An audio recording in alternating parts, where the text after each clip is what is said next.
Mohit Rajput. I welcomes to all of you in my channel. So today we are going to discuss one another family, boron and carbon family. So students, boron and carbon family आपका 11th का ही chapter inorganic का है. इसके पहले हमने S block elements पढ़े हैं जिनमें हमने हैलोजन लिथियम वाला जो फैमिली है और उसके आगे वाला बेरिलियम वाला जो फैमिली, ये दोनों हम डिस्कस कर चुके हैं एस ब्लॉक एलिमेंट्स में. इस लेक्चर में हम लोग पी ब्लॉक एलिमेंट्स में से boron and carbon family discuss कर रहे हैं, यानी कि 13 एंड 14 ग्रुप एलिमेंट्स. ठीक है, first and second group elements हम पढ़ चुके हैं इस ब्लॉक में. अब इसमें हम पढ़ेंगे पी ब्लॉक में 13 एंड 14 ग्रुप. ठीक है, इसके बाद 15, 16, 17 एंड 18th ग्रुप जो है वो हम डिस्कस करेंगे 12th के पी ब्लॉक एलिमेंट्स में. तो आज स्टार्ट करेंगे हम लोग पी ब्लॉक एलिमेंट्स में first and second family boron and carbon. पहला हम डिस्कस करते हैं बोरॉन फैमिली. तो स्टार्ट करते हैं बोरॉन एंड कार्बन फैमिली. देखो बच्चों, पी ब्लॉक में टोटल 6 ग्रुप होते हैं, है ना. पी ब्लॉक में 6 ग्रुप होंगे. तो ये इस टाइप से हमारा पी ब्लॉक बना होता है पीरियोडिक टेबल में. ये लास्ट में होता है यहाँ पर 18th ग्रुप. यहां से स्टार्ट होता है 13, 14, 15, 16 एंड 17 और ये लास्ट में आता है 18. अब ये 15 के बाद ये 1, 2, 3 एंड 4, ये फोर्थ ग्रुप जो है, ये fourth group top to bottom हम चलते हैं तो फोर्थ ग्रुप बनते हैं. ये वाले फोर्थ हम स्टडी करते हैं 12th में. और 11th में कौन कौन से पढ़ना है, 13 एंड 14. यानी पहले मैं इनको बना देता हूं. इनकी ट्रिक्स मैंने पीरियोडिसिटी वाले चैप्टर में बनाई हुई है, सारी आप लोग पढ़ सकते हैं. यहां बनाएंगे बैंगन, आलू, गाजर इन थैला. ये ऐसे बनाया हुआ है. इनका फुल नेम बता देता हूं. ये होता है बोरॉन, एल्यूमिनियम, बोरॉन एल्यूमिनियम. ये होगा गैलियम, ये होता है इंडियम, और ये होगा थैलियम. इसका नेम फुल नेम होता है थैलियम. अब इनके एटॉमिक नंबर्स हमें कैसे याद रखना है. इसका एटॉमिक नंबर होता है 5. ठीक है, तो 5 में 8 प्लस करेंगे, इसका एटॉमिक नंबर होगा 13. 13 में 18 प्लस करेंगे, इसका होगा 31. इसके बाद इसका आता है 49. ठीक है, ऐसे ही नीचे की तरफ चलता जाता है तो इसका आता है आपका 80, इसका आता है 89, 80 के आसपास आता है, 81 आता है, 81. हाँ ठीक है. तो बच्चों ये थे इनके एटॉमिक नंबर्स. अब हमें क्या देखना है, जनरल फॉर्मूला. एक चीज और, ये जो बोरॉन फैमिली है ना, पहले हम ये डिस्कस करेंगे क्योंकि अभी 11th के चैप्टर में हम ये 2 ही ग्रुप्स डिस्कस करने वाले हैं. 11th क्लास में 2 ग्रुप्स डिस्कस करते हैं, boron and carbon family. 13th group, 14th group. तो फर्स्ट हम स्टार्ट करते हैं बोरॉन फैमिली यानी कि 13th ग्रुप. हेडिंग डाल करके आप लिखिएगा, ये हटा देता हूं मैं. ये देखो बोरॉन फैमिली, हेडिंग क्या डालना है, boron family. First of all general formula. देखो जनरल फॉर्मूला होंगे इनके. बोरॉन का सबसे पहला एक आइडेंटिफिकेशन में बता दूं कि जब भी आप पी ब्लॉक एलिमेंट्स पढ़ते हैं ना, तो उनके आउटरमोस्ट इलेक्ट्रॉन्स, लास्ट इलेक्ट्रॉन्स हमेशा कहां जाएगा, पी ऑर्बिटल में. तो इसके पी में कितने इलेक्ट्रॉन्स जाएंगे, 1. इसका देखो आउटरमोस्ट इलेक्ट्रॉनिक कॉन्फ़िगरेशन होता है इसका 2s2 2p1. बोरॉन का होता है, एल्यूमिनियम का 3s2 3p1. गैलियम का क्या होगा, 4s2 4p1. इसके बाद कौन आता है, इंडियम का होगा 5s2 5p1. इसके बाद बचता है आपका कौन, थैलियम का होता है आपका 6s2 6p1. सभी के p में 1 इलेक्ट्रॉन्स जाते हैं. ये आउटरमोस्ट इलेक्ट्रॉन्स मैंने इनका इलेक्ट्रॉनिक कॉन्फ़िगरेशन बताया. ये जनरल फॉर्मूला यही बनेगा इनका. यानी कि जनरल फॉर्मूला से मतलब है, आप ऐसा लिख सकते हैं ns2 np1, यानी p में 1 इलेक्ट्रॉन जाता है. समझ में आया, ये जनरल फॉर्मूला आप लिख लेंगे. इसके बाद दूसरा पॉइंट आता है एबंडेंट, यानी ये यहाँ नेचर में किस टाइप से कितना % प्रेजेंट रहते हैं, है ना. देखो एबंडेंट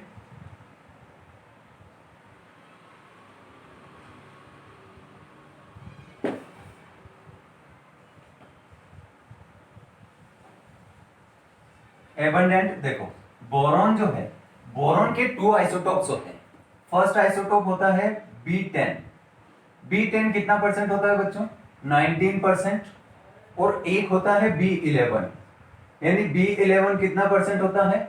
81%। ठीक, इन दोनों की एबंडेंट कितनी होती है? एल्यूमिनियम जो है, एल्यूमिनियम के बारे में आप ऐसा लिख सकते हैं कि मोस्ट एबंडेंट एलिमेंट। एल्यूमिनियम जो होता है वो कैसा होता है? Most abundant element on earth crust, on earth crust. देखो ये जो एल्यूमिनियम होता है ना, ये अलग अलग कंपोजिशन में, मतलब कंपोजिशन के रूप में ये क्या होता है? अर्थ क्रस्ट, यानी जो अर्थ का जो ऊपर की जो लेयर होती है इसके नीचे प्रेजेंट होता है और बहुत ज्यादा प्रेजेंट होता है। तो इसका क्वांटिटी कितना होता है? ये होता है आपका ऑलमोस्ट 8.3%। ठीक है, और O2 भी इसके साथ रहता है, ये रहता है ऑलमोस्ट आपका 45% के आसपास, और अप्रोक्सीमेट ये वैल्यू रहती है। और सिलिकॉन भी होता है, सिलिकॉन होगा आपका 27 के आसपास, है ना। तो इस टाइप से बच्चों ये रहता है कि आपका एल्यूमिनियम प्रेजेंट रहता है इस टाइप से, अलग अलग परसेंट के बेस पर हम ऐसा एक मिक्सचर बनाएंगे तो ये ऐसा मिक्सचर इसका बहुत ही ज्यादा प्रेजेंट होता है अर्थ क्रस्ट में। ठीक है, ये समझ में आया। नेक्स्ट आपका गैलियम, गैलियम के बाद कौन आएगा? इंडियम और थैलियम। इन तीनों की एबंडेंट थोड़ी क्या होती है? स्मॉल क्वांटिटी में प्रेजेंट होते हैं, स्मॉल क्वांटिटी, है ना। स्मॉल क्वांटिटी में ये प्रेजेंट रहते हैं, ये स्मॉल क्वांटिटी में प्रेजेंट रहते हैं, बट एल्यूमिनियम जो है वो मोस्ट एबंडेंट एलिमेंट बोला जाता है। यहां तक आपको समझ में आया होगा। नेक्स्ट हेडिंग डालो, एबंडेंसी हो गई इनकी। नेक्स्ट जनरल फॉर्मूला और एबंडेंसी दोनों हो गई। अब नेक्स्ट देखते हैं इनके जो सेकंड पीरियड एलिमेंट्स आप लोग पढ़ते हैं ना, जैसे सेकंड पीरियड कौन सा होगा, फर्स्ट पीरियड कौन सा होता है, ये भी हमने पढ़ लिया है। ये होता है हाइड्रोजन और हीलियम, ये दो ही एलिमेंट्स होते हैं फर्स्ट पीरियड में। First period only 2 elements are there. अब सेकंड देखो, सेकंड में होता है आपका lithium, beryllium, boron, carbon, nitrogen, oxygen, fluorine और नियोन। ये होता है बच्चों आपका सेकंड पीरियड। अब सेकंड पीरियड में यहां तक की बात करें, फ्लोरीन तक की, नियोन को हटा दो, neon is an inert gas, neon की बात हम नहीं करते, इनर्ट गैस है। इन एलिमेंट्स के बारे में एक पॉइंट आपको लिखना है कि they all elements shows different properties in their group. ये इनके सभी के ग्रुप में, ये ग्रुप कौन सा है आपका? फर्स्ट, ये सेकंड ग्रुप है, ये है आपका 13th, 14th, 15, इस टाइप से, है ना। तो ये जो ग्रुप चलते जाते हैं 16, 17, तो ये अपने पूरे ग्रुप में डिफरेंट प्रॉपर्टीज शो करते हैं। रीजन क्या है इसका? रीजन होगा स्मॉल साइज। क्यों? क्योंकि top to bottom size increase होता है, तो पहले यही आएंगे तो इनकी साइज क्या होती है? स्मॉल, फिर आगे जाकर के इंक्रीज होती है नीचे जाएंगे तो। एक तो ये रीजन हो गया। इलेक्ट्रोनेगेटिविटी इनकी क्या होती है? हाई होती है, क्योंकि electronegativity also decreases down the group. तो दो रीजन की वजह से बच्चों ये जो है क्या करते हैं? डिफरेंट प्रॉपर्टीज शो करते हैं सारे एलिमेंट्स। समझ में आया? अब हमें देखना है ओनली बोरॉन फैमिली में एटॉमिक साइज, या एटॉमिक साइज क्या, फिर इसको ऐसा बोलेंगे, इसकी नेक्स्ट हेडिंग क्या आएगी? Physical properties. देखो नेक्स्ट हेडिंग डालो, फिजिकल प्रॉपर्टीज। अब देखो फर्स्ट हम बोरॉन के बारे में बात करें, बोरॉन फैमिली के बारे में, तो इनमें बोरॉन फैमिली में एटॉमिक साइज की बात करें, फिजिकल प्रॉपर्टीज जो आपने बोला ना, तो इसके बोरॉन फैमिली की फिजिकल प्रॉपर्टीज में फर्स्ट पॉइंट डालना है एटॉमिक साइज। अब एटॉमिक साइज हमें पता है टॉप टू बॉटम इंक्रीज होता जाता है, तो बोरॉन से, ये जो बोरॉन है, इसके बाद एल्यूमिनियम का साइज इससे भी बड़ा, गैलियम का और भी ज्यादा, इंडियम का उससे भी ज्यादा, और थैलियम का उससे भी ज्यादा। ये होना चाहिए ना, बट ये ऐसा नहीं होता है, ये ऐसा नहीं होता है। क्यों? बिकॉज यहां कुछ एक्सेप्शन आते हैं, और एक्सेप्शन किस वजह से आते हैं वो भी देख लेते हैं। फर्स्ट तो ये कि जो बोरॉन होता है इससे लार्ज साइज होता है एल्यूमिनियम का, बट इसके बाद आता है कौन? गैलियम, और गैलियम का ज्यादा होना चाहिए एल्यूमिनियम से, लेकिन ऐसा नहीं होता। यहां क्या हो जाता है? एल्यूमिनियम के अप्रोक्सीमेट किसका साइज हो जाता है? गैलियम का। पहला पॉइंट तो ये हुआ। है ना। पहला पॉइंट ये है कि एल्यूमिनियम के इक्वल गैलियम हो गया। सेकंड देखते हैं, इसके बाद अगर इंडियम आता है, इंडियम के बाद कौन आता है, थेलियम। अब इन दोनों में भी हमने यहां बताया कि इंक्रीज होना चाहिए, बट यहां भी ऐसा नहीं होता है। यहां भी क्या होता है, इन दोनों का साइज ऑलमोस्ट सेम हो जाता है। ये समझ में आया क्या। अब इसका रीजन क्या होगा, देखो सिंपल है, यहां मैं ये हटा देता हूं। आप अगर फर्स्ट पीरियड में जाएंगे ना, तो हाइड्रोजन के बाद फर्स्ट पीरियड खत्म हो गया आपका, हीलियम के बाद। अब सेकेंड कौन आएगा, ये हुआ फर्स्ट, सेकेंड आएगा बोरोन वाला। थर्ड वाला जो आएगा ना पीरियड, थर्ड वाले में इधर कौन आएगा, लिथियम, सोडियम। सोडियम के सामने ये, जैसे अगर हम इधर चलते हैं ना लेफ्ट टू राइट, तो यहाँ लिथियम के सामने वाले पीरियड में आपको दिखेगा बेरिलियम, बेरिलियम के बाद सीधा बोरॉन। अब यहाँ सोडियम आएगा, सोडियम के बाद आप देखेंगे तो मैग्नीशियम, उसके बाद सीधा आ जाएगा एल्यूमिनियम। यहां तक तो बच्चों कोई प्रॉब्लम नहीं आता है, बट फोर्थ पीरियड में आप जब जाते हैं तो यहाँ आता है फर्स्ट में पोटेशियम, पोटेशियम के सामने आता है कैल्शियम, कैल्शियम से सीधा फिर बीच में पूरा डी ब्लॉक आपका आ जाता है। डी ब्लॉक में 21 से लेकर 30 तक के एलिमेंट्स जो होते हैं, स्कैंडियम, टाइटेनियम, वेनेडियम हमने पढ़े हैं। तो उनके बाद जाके फिर किसका नंबर आता है, गैलियम का। अब आप जानते हैं डी डी ट्रांजिशन की वजह से, यानी कि जो डी ब्लॉक एलिमेंट्स होते हैं, इनके ट्रांजिशन की वजह से यहाँ क्या होता है, साइज में इस गैलियम का साइज थोड़ा सा कॉन्ट्रैक्ट हो जाता है। ठीक है, गैलियम का साइज क्या होता है, कॉन्ट्रैक्ट हो जाता है, यानी इसका साइज एल्यूमिनियम से ज्यादा होने की बजाय क्या हो जाता है, बढ़ जाता है। ठीक है, तो ये ज्यादा होने की बजाय कम हो जाता है, सॉरी कम हो जाता है। तो एल्यूमिनियम के लगभग इक्वल होता है क्या आपका गैलियम का साइज। समझ में आया। नेक्स्ट आ जाओ, इंडियम में क्या प्रॉब्लम आती है। इंडियम में भी बच्चों यहाँ जो आपका आता है लेंथेनम, इस लेंथेनम के बिहाइंड जो 14 एलिमेंट्स होते हैं, इनमें क्या होता है, लेंथेनाइट कॉन्ट्रैक्शन होता है ना। और इन इसके बाद जो एलिमेंट्स आएंगे उनमें भी लेंथेनाइट कॉन्ट्रैक्शन होता है। तो लेंथेनम के सामने वाले पीरियड में चलते जाते हैं हम लेफ्ट टू राइट, तो इंडियम आता है पी ब्लॉक में। और इंडियम का साइज आपका क्या होना चाहिए, बड़ा, और उससे भी कम, उससे भी बड़ा होना चाहिए थेलियम का। और थेलियम का लेंथेनाइट कॉन्ट्रैक्शन की वजह से साइज क्या हो जाता है, हाँ सॉरी इंडियम नहीं आता है, लेंथेनाइट वाले पीरियड में आप चलते हैं तो लिथियम, थेलियम आता है। और थेलियम का साइज इंक्रीज होने की बजाय कॉन्ट्रैक्ट हो जाता है। वहां यहां तो हमने डीडी ट्रांजिशन रीजन बताया था, इस वाले में क्या होगा, lanthanide contraction, lanthanide contraction, lanthanide contraction की वजह से थेलियम का साइज थोड़ा छोटा हो जाता है। समझ में आया क्या। अब इसके बाद हम देखते हैं इनका एटॉमिक रेडियाई, यानी रेडियाई की जो वैल्यू है वो कैसे होगी। देखो पहला तो ये एटॉमिक साइज आपने जो हेडिंग डाला है, इसमें लिखो बोरॉन से एल्यूमिनियम, और ऑलमोस्ट सेम दोनों का कौन आएगा यहाँ पर, गैलियम। और इससे ज्यादा होगा इंडियम, और ऑलमोस्ट सेम किसके होगा, ये थेलियम के। ये ऑर्डर आप लिख लेंगे। अब देखना है एटॉमिक रेडियाई इनका।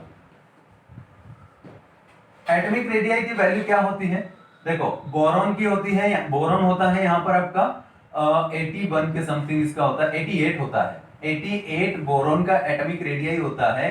ये होता है पिकोमीटर में। ठीक है, पिकोमीटर में वैल्यू उसकी रेडियाई की बताई जाती है।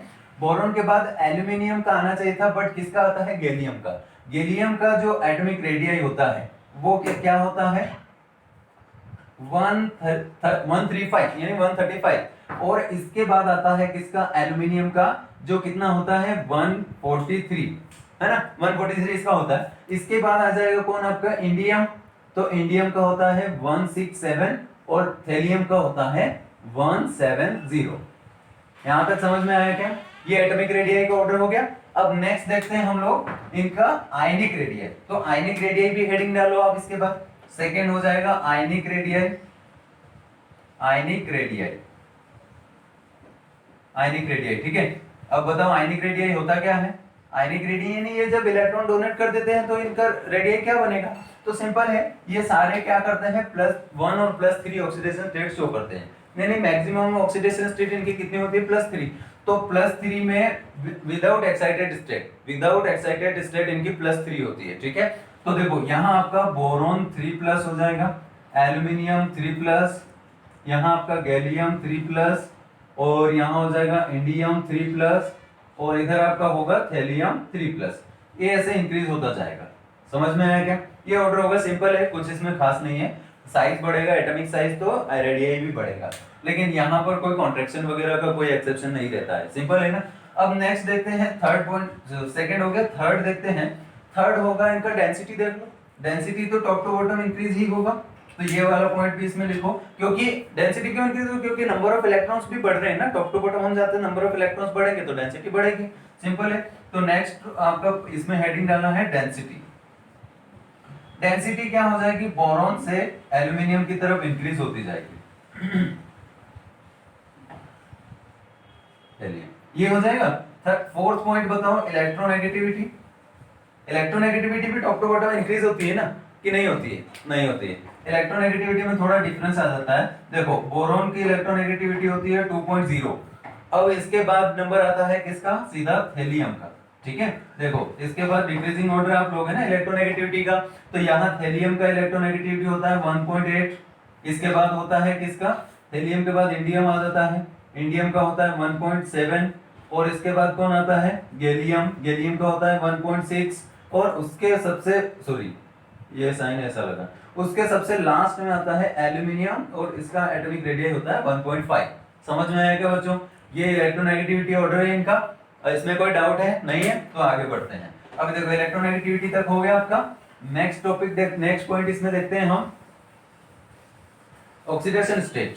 अगर उनका ऑक्सीडेशन स्टेट क्या होगा, फोर्थ कौन सा पॉइंट था ये, थर्ड फोर्थ फाइव है ना। देखो ऑक्सीडेशन स्टेट शॉर्ट में लिख रहा हूं ओएस। ऑक्सीडेशन स्टेट कैसे होगा इनका, इनका ऑक्सीडेशन स्टेट जो है ना, इनमें दो टाइप का होगा, +1 एंड +3। तो +1 यानी बोरॉन जो है ये +1 में क्या होता है, लेस स्टेबल, +3 में होता है ये मोर स्टेबल, ठीक है। वैसे ही अगर एल्यूमिनियम है तो एल्यूमिनियम भी +1 में क्या होता है, लेस स्टेबल, और +3 में मोर स्टेबल। वैसे ही गैलियम, सेम गैलियम के लिए भी आएगा, एल्यूमिनियम वो गैलियम आपका +1 में मोर स्टेबल, +3 में लेस स्टेबल, +3 में मोर स्टेबल, +3 में मोर स्टेबल। आगे वाले जो दो एलिमेंट हैं इंडियम एंड थेलियम, इन दोनों में बच्चों एक एक्सेप्शन आता है। क्या एक्सेप्शन आता है, इनमें एक्सेप्शन आएगा कि इनमें +1 ऑक्सीडेशन स्टेट में ये मोर स्टेबल रहते हैं, एंड +3 ऑक्सीडेशन स्टेट में ये लेस स्टेबल हो जाते हैं। समझ में आई क्या बात, ये दोनों में यही कंडीशन होगी, और ये किस वजह से होता है, ये होता है due to inert pair effect. अब ये कोई नया पॉइंट आ गया, इनर्ट पेयर क्या होता है, चलो तो फिर ये पहले ये वाला लिखो आप, ये ऑर्डर जो मैंने लिखाया है ये आप लिख के रख लो, फिर इसके आगे एक नोट डालो। अब ये हटा देता हूं मैं यहां से, देखो क्या लिखेंगे, इसमें लिखना है, नोट डालना है आपको ऑक्सीडेशन स्टेट वाले में, ऑक्सीडेशन स्टेट। देखो अभी यहां क्या लिखना है आपको, this shows +1 and +3 oxidation state, but boron, aluminium and gallium are more stable in +1 oxidation state, but while ऐसा कर लो, while indium and thallium are more stable in +1 oxidation state। अब इसका रीजन क्या होगा, due to inert pair effect, due to inert pair effect.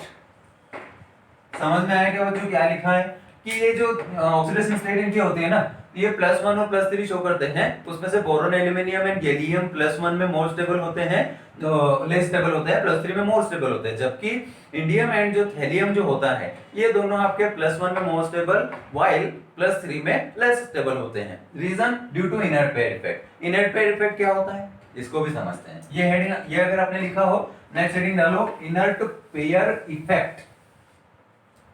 देखो next heading डालना है, ये इसी में आएगी आपकी, इनर्ट पेयर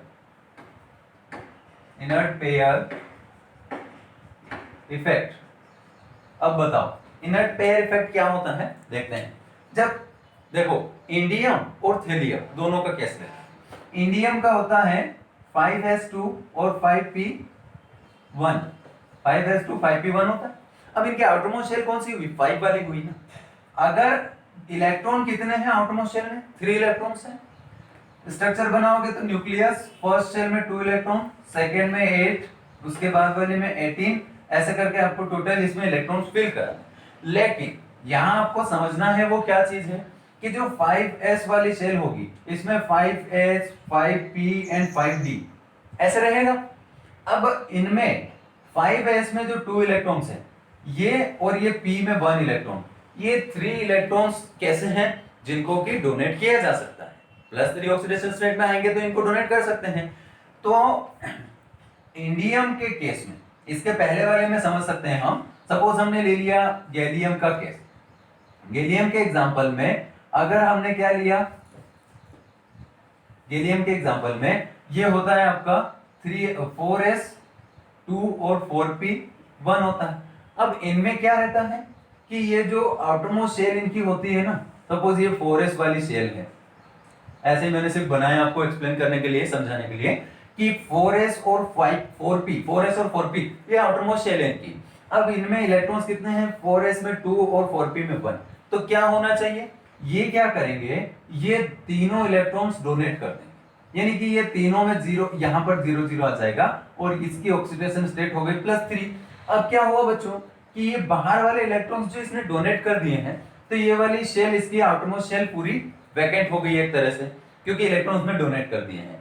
तो अब जो इसके अंदर वाली शेल बचेगी उनमें न्यूक्लियस का अट्रैक्शन बढ़ जाएगा और वो अंदर जितने इलेक्ट्रॉन्स हैं उन सभी को अच्छे से अट्रैक्ट करके अपनी तरफ रखेगा खींच करके। लेकिन तो वहां पर +3 वाली जो ऑक्सीडेशन स्टेट है वो मोर स्टेबल है एज कंपेयर टू 1, क्योंकि अगर 1 + 1 जो अगर रहता है तो वो कौन सा इलेक्ट्रॉन डोनेट करेगा, ओनली p वाला। s में तो फिर से 2 इलेक्ट्रॉन्स रहेंगे। अब इन 2 इलेक्ट्रॉन्स को पकड़ कर रखना थोड़ा इनके लिए डिफिकल्ट होता है। अब आते हैं इंडियम और थेलियम के केस में। इंडियम और थेलियम के केस में ये 3 इलेक्ट्रॉन्स जो आउटरमोस्ट शेल में है, इनमें से वो ये p वाला इलेक्ट्रॉन अगर दे देगा, +1 ऑक्सीडेशन स्टेट में चला जाएगा, है ना, p वाला इलेक्ट्रॉन उसने दे दिया तो इंडियम +1 में आ गया। तो जब ये +1 में आ जाएगा ना, तो इसके ये जो 5s के अंदर वाली जो शेल है, और बना देता हूं इसको, इसके जो 5s के ये सपोज ये है, अब यहां 5s2 5p1 अगर इसने ये इलेक्ट्रॉन अपना दे दिया तो ये +1 में चला गया, यहां कितना बचा आपका 0। अब ये जो 2 बचा है 5s में, इसको ये बहुत ज्यादा स्ट्रांगली पकड़कर रख सकता है। ऐसा क्यों हो रहा है, ऐसा इसलिए हो रहा है कि इनके अंदर वाली शेल्स जो है वो इनर्ट बन जाती है जब ये अपना एक इलेक्ट्रॉन डोनेट कर देते हैं। बात समझ में आई क्या, शायद आ गई होगी। अरे सिंपल है, जब ये एक इलेक्ट्रॉन अपना, बाहर में इलेक्ट्रॉन्स कितने हैं आउटरमोस्ट शेल में, 3 इलेक्ट्रॉन्स, उसमें से एक डोनेट कर दिया, कितने बचे, 2 इलेक्ट्रॉन्स। अब इन 2 इलेक्ट्रॉन्स को वो इजीली पकड़ के रख सकता है due to inert pair. Inert pair क्या होता है कि ये जो अंदर वाली शेल है ना, इनमें जो इलेक्ट्रॉन्स प्रेजेंट रहते हैं, इन इलेक्ट्रॉन्स का इस पर रिपल्शन लगना बंद हो जाता है, क्योंकि ये पूरा इनर्ट हो गया, अंदर का कोई रिएक्शन नहीं, कोई रिपल्शन, कोई अट्रैक्शन नहीं। तो इस वजह से जो न्यूक्लियस होता है वो इन 2 इलेक्ट्रॉन्स को बहुत इजीली अपनी तरफ अट्रैक्ट करता है, स्ट्रांगली अट्रैक्ट करके रखता है। इस रीजन से बच्चों जब ये +1 ऑक्सीडेशन स्टेट में होता है तो ये इसकी मोर स्टेबल ऑक्सीडेशन स्टेट होती है एज कंपेयर टू +3 के केस में। ये बात समझ में आ गई क्या, तो ये दोनों केस में ऐसा होता है। कैसा होता है, +1 इनकी मोर स्टेबल ऑक्सीडेशन स्टेट होती है एज कंपेयर टू +3। समझ में आया, ये हटा दूं मैं, अब इसको स्टेटमेंट में बता देता हूं। स्टेटमेंट में क्या लिखेंगे, देखो, in case of fifth and sixth period, in case of fifth and sixth period, ns electrons period, ns electrons reluctance है ना, क्या लिखा है, reluctance to participate, reluctance to participate in bonding, participate in bonding. NP electron donates, only NP electrons, only NP electrons, इसको पूरा ऐसे लिखो, only NP electrons are donated and inner shells becomes inert, inner shell becomes inert, hence NS electrons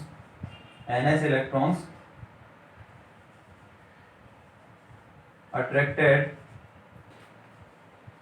by nucleus strongly, more strongly, by nucleus more strongly, समझ में आया क्या कुछ? देखो क्या होता है कि जो NS इलेक्ट्रॉन्स होते हैं ना, वो रिलेक्टेंस करते हैं, यानी वो बॉन्डिंग में पार्टिसिपेट नहीं करते हैं। इस वजह से वो क्या करेगा, ओनली P के इलेक्ट्रॉन्स को डोनेट करेगा, NS वाले को करेगा ही नहीं। तो उनको नहीं करेगा, तो जो P वाले इलेक्ट्रॉन्स बाहर डोनेट किए हैं, उसके बाद अंदर वाली शेल्स इसकी इनर्ट हो जाती है, और जब वो इनर्ट हो जाती हैं तो फिर NS वाले जो बाहर में बचे हैं उनको न्यूक्लियस बहुत स्ट्रांगली अपनी तरफ अटैक करके रखता है। समझ में आया क्या? नेक्स्ट पॉइंट और बचा है बच्चों आपका इसमें फिजिकल प्रॉपर्टीज में, this is ionisation and enthalpy. Next आपका जो भी आ रहा है 6-7 IE, यानी कि आयनाइजेशन एंथैल्पी। आयनाइजेशन एंथैल्पी की वैल्यू जो है वो इनकी टॉप टू बॉटम कैसे होती है? देखो, बोरॉन, एल्यूमिनियम और आपका है गैलियम होता है। अच्छा एक काम करो, इसको पहले ऐसा लिखो कि आयनाइजेशन एंथैल्पी, इसको ऐसा लिखो IE of gallium is more than और इक्वल टू एल्यूमिनियम। क्या लिखेंगे? Ionisation enthalpy of gallium is more than और इक्वल टू एल्यूमिनियम, ऐसा लिखना है, इक्वल टू एल्यूमिनियम। समझ में आई क्या बात? वैसे ही इंडियम और थैलियम के केस में क्या होगा? इसमें थैलियम का ही ज्यादा होगा, ठीक है, इसमें थैलियम का जो आयनाइजेशन एंथैल्पी है वो ज्यादा रहेगा, ठीक है, क्योंकि वो तो एक रेडियोएक्टिव एलिमेंट्स आ जाता है, उसमें फिर आयनिक जो आयनाइजेशन एंथैल्पी जो है आपका, उसमें बहुत ज्यादा इफेक्ट नहीं आता है, वो फिर लार्ज ही रहता है। तो देखो यहाँ अगर आप ऑर्डर लिखेंगे ना, बोरॉन, तो इनमें जो आपका आयनाइजेशन एंथैल्पी जो है वो कैसे डिक्रीज हो रहा है? तो डिक्रीजिंग ऑर्डर में क्या आएगा? सबसे कम आएगा इंडियम का। देखो पहले आएगा बोरॉन, उससे सीधा आएगा आपका थैलियम के बाद आ जाएगा आपका गैलियम के बाद एल्यूमिनियम, और उससे भी लास्ट में आएगा आपका इंडियम। समझ में आया? इनका ऑर्डर क्या, जो आयनाइजेशन एंथैल्पी का जो वैल्यू रहती है, वैल्यू कैसे आएगी? इसका आएगा आपका 801, ठीक है, इसका रहेगा आपका 801, इसका रहेगा 589। ये जो थैलियम है इसका होता है 589, इसका गैलियम का कितना होगा? 579, ठीक है, एल्यूमिनियम का होता है 577, और इंडियम आता है लास्ट में आपका, इसका होता है 540, ऐसा होता है, अप्रोक्सीमेट होता है इसका 504, ठीक है, समझ में आएगा? तो इस टाइप से बच्चों आपको देखना है ये ऑर्डर किसका हुआ, आयनाइजेशन एंथैल्पी का। अब नेक्स्ट पॉइंट है इसका लास्ट, अभी एक और बचा है, बस लास्ट है, वो है फिजिकल प्रॉपर्टीज का ही। तो फिजिकल का लास्ट क्या बचा है, कॉम्प्लेक्स फॉर्मिंग टेंडेंसी। हेडिंग डालो कॉम्प्लेक्स फॉर्मिंग टेंडेंसी। ये कौन सा नंबर था, आई थिंक 8th वाला ही होगा, कॉम्प्लेक्स फॉर्मिंग टेंडेंसी। देखो पूरे बोरॉन फैमिली में only boron and aluminium forms complex. देखो ओनली, यहां इसमें आपको हेडिंग डाल के कंटिन्यू करना है, इसमें लिखना है only boron and aluminium forms complex forms complex like BF3। देखो ये जो बोरॉन है ना, ये बोरॉन क्या करता है, ये पहले तो इनका इलेक्ट्रॉनिक कॉन्फ़िगरेशन अगर मैं बताऊं आपको, तो बोरॉन का एटॉमिक नंबर होता है 5 और आउटर मोस्ट शेल में इलेक्ट्रॉन्स होते हैं इसके 2s1 2s2 2p1। अब ये इलेक्ट्रॉन प्रमोट कराता है 2p में, तो यहाँ होता है 2, यहाँ रह जाता है 1। अब देखो अनपेयर्ड इलेक्ट्रॉन्स काउंट करो कितने हुए, p में आपके 3 ऑर्बिटल्स थे, उसमें 2 इलेक्ट्रॉन्स इसमें डाल रखे हैं, और s में 1 इलेक्ट्रॉन, यानी 3 एटम्स इसके साथ जुड़ सकते हैं। तो ये हो गए आपके कितने, BF3 अगर आप बनाते हैं तो BF3 ये क्या है, एक कॉम्प्लेक्स बन रहा है इसका, लेकिन अभी कॉम्प्लेक्स नहीं है। एक्चुअली कॉम्प्लेक्स कब बनेगा, देखो ये बोरॉन के साथ 3 फ्लोरीन जुड़े हुए हैं, यहाँ पर ये इनके बीच कोवेलेंट बॉन्ड बन रहा है, लेकिन अगर आप रिएक्शन कराते हैं F माइनस से इसकी, तो ये क्या देता है, BF4 minus, this is called complex. BF4 minus जो होगा ना, ये कॉम्प्लेक्स बनेगा। अब ये कैसे बना बच्चों, ये जो फ्लोरीन होता है, फ्लोरीन के पास होते हैं कितने लोन पेयर्स, 3 लोन पेयर्स होते हैं, तो अपना एक लोन पेयर ये पूरा पूरा डोनेट कर देता है कौन से वाले ऑर्बिटल में, वैकेंट ऑर्बिटल में, जो कि किसका है, बोरॉन का। तो ये BF4 माइनस ऐसा कॉम्प्लेक्स बनाता है कौन, बोरॉन। समझ में आया, एक कॉम्प्लेक्स ये बनाएगा, तो इसमें आप लिख सकते हैं BF4 माइनस, उसके बाद ये स्ट्रक्चर बना सकते हैं, एंड देखो ALF6, देखो ALF6 और 3 माइनस। अभी ये कैसे फॉर्म हुआ, ये हटा दो मैं, ये आप बना लेना, उसके बाद ये बनाना है एल्यूमिनियम का, ये बनाओ एल्यूमिनियम का, ऐसे बनेगा। देखो ये होता है कैसा, ALF3, यानी 3 फ्लोरीन्स तो उसके साथ ऐड हैं, बट इसमें क्या होता है, बोरॉन के केस में p ऑर्बिटल रहता है ओनली, d नहीं आता है। 2d कभी नहीं सुना होगा आपने, 2d नहीं आता है, बट 3d जरूर आता है। तो यहाँ एल्यूमिनियम के केस में 3p में इलेक्ट्रॉन जा रहा है, अब वो 3d भी उसके पास वैकेंट रहते ही हैं, सो वो 3d में भी अपने मतलब अदर एटम के लोन पेयर एक्सेप्ट कर सकता है, क्योंकि वो टोटली वैकेंट रहता है 3d। तो देखो इसके पास 3 फ्लोरीन्स तो जुड़ गए, क्योंकि इसका 3p में 1 था, तो 1 नहीं, एक्चुअली वो 2 ही रहेगा। तो एक अनपेयर्ड इलेक्ट्रॉन यहाँ था, 2 अनपेयर्ड इलेक्ट्रॉन्स यहाँ थे, अब एक वैकेंट यहाँ पर है। तो इसमें अगर आप इस टाइप से इस टाइप से 3 फ्लोरीन लेते हैं माइनस चार्ज वाले, यानी टोटल इसके पास कितने हो जाएंगे एल्यूमिनियम के पास, देखो ALF3 था, यहाँ कितना बन जाएगा ALF6, यानी कि 6 फ्लोरीन इसके साथ जुड़े। अब इनमें माइनस 3 फ्लोरीन पर 1 1 1 माइनस, तो कितने माइनस हुए टोटल, 3 माइनस। समझ में आया क्या। तो इस टाइप से बच्चों ये बनता है आपका कैसा, एक कॉम्प्लेक्स फॉर्मेशन होता है। तो ये होगा आपका कॉम्प्लेक्स ऑफ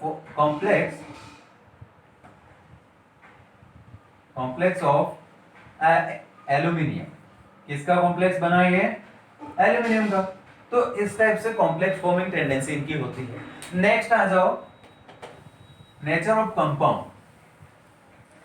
देखो सीधा एक और पॉइंट आप डालो फटाफट जल्दी से, nature of compound.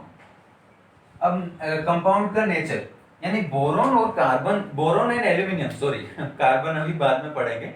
Boron and aluminium जो होता है, इन दोनों के कॉम्प्लेक्स कोवेलेंट होते हैं, जबकि नेचर ऑफ कंपाउंड, इनके कंपाउंड कोवेलेंट होते हैं, जबकि बाकी के एलिमेंट्स जो होते हैं उनके आयनिक होते हैं। समझ में आया, नहीं आया, मैं लिख के बता देता हूं। बोरॉन एंड एल्यूमिनियम, देखो कंपाउंड्स ऑफ, ऐसा लिखना है, compounds of boron and aluminium are covalent in nature, covalent in nature, but compounds of other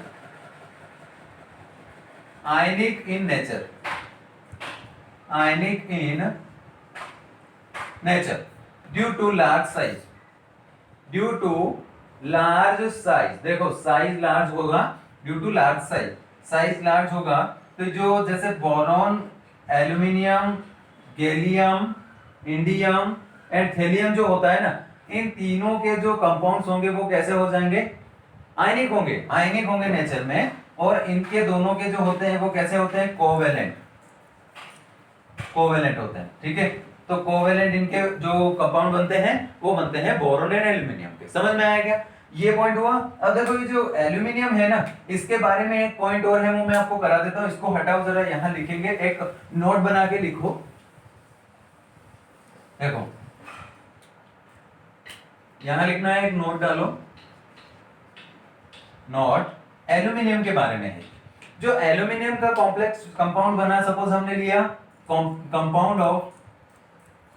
compound of aluminium, कौन सा? AlCl6 3- इस टाइप से एग्जिस्ट करता है ना ये, क्योंकि क्लोरीन में भी सेम होता है, क्लोरीन में भी सेम ही होगा।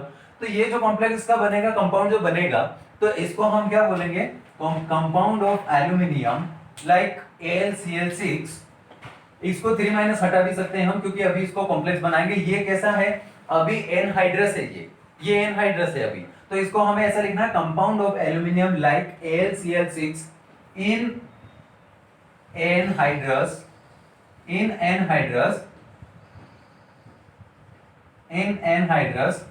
It is in anhydrous form, ऐसा लिखो, in anhydrous form it is covalent but in aqueous medium, in aqueous medium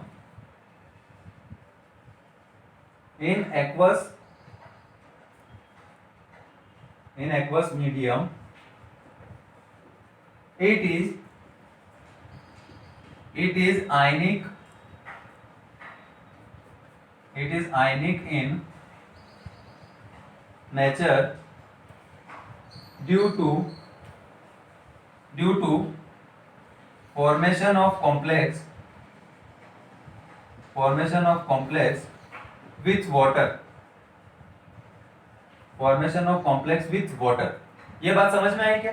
देखो सिंपल सा बात, पॉइंट यहाँ पर ये है, AlCl6 जो होता है ना, एनहाइड्रस, यानी कोई वाटर की प्रेजेंस नहीं, तब वो होता है कोवेलेंट।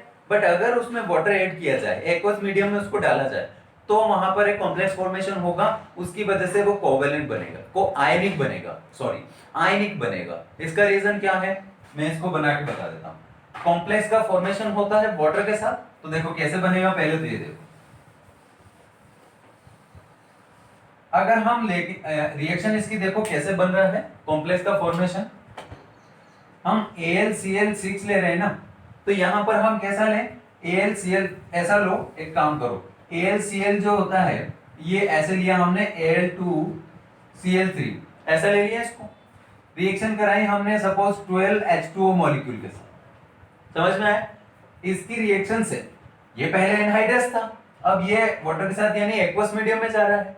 तो एक्वस मीडियम में जब ये जाएगा तो ये बनाएगा आपका Al, यानी कि 2Al, और यहां लेंगे हम कितने? H2O, और H2O लेंगे 6। अब ये जो ओवरऑल कॉम्प्लेक्स जो बन रहा है, इस पर आएगा पॉजिटिव 3 चार्ज, यानी कि यहां आपके क्लोरीन कितने हैं? 3, ये 6 लो, सॉरी ये 6 लेना पड़ेंगे ना, 2Al, हाँ 6 ले लो। अब यहां इस पर 3 जो ये आ रहा है प्लस चार्ज, तो प्लस में क्लोरीन जो बाहर निकलेगा, वो क्लोरीन आपका कैसा रहेगा? माइनस में। अब जो माइनस में क्लोरीन रहेगा, उस पर कितना माइनस आएगा? देखो यहां अगर हम लेते हैं 3Cl2, यहां अगर हम ले लेते हैं 3 या फिर 6 ही ले लो, एक काम करो 6 ले लो, तो ये हो जाएगा आपका 6Cl, तो ये माइनस में होगा, कितना माइनस होगा? ये 6 माइनस में। समझ में आया? तो इस टाइप से बच्चों आपको याद रखना है कि यहाँ ये पूरा ओवरऑल जो कॉम्प्लेक्स है ना, ये कितना है? होल ट्वाइस लगा रखा है हमने, 2 यहाँ पहले से 2 लगा रखा है, और एक कॉम्प्लेक्स पर +3 आ रहा है, तो 2 कॉम्प्लेक्स पर +3 यानी +6 आ जाएगा।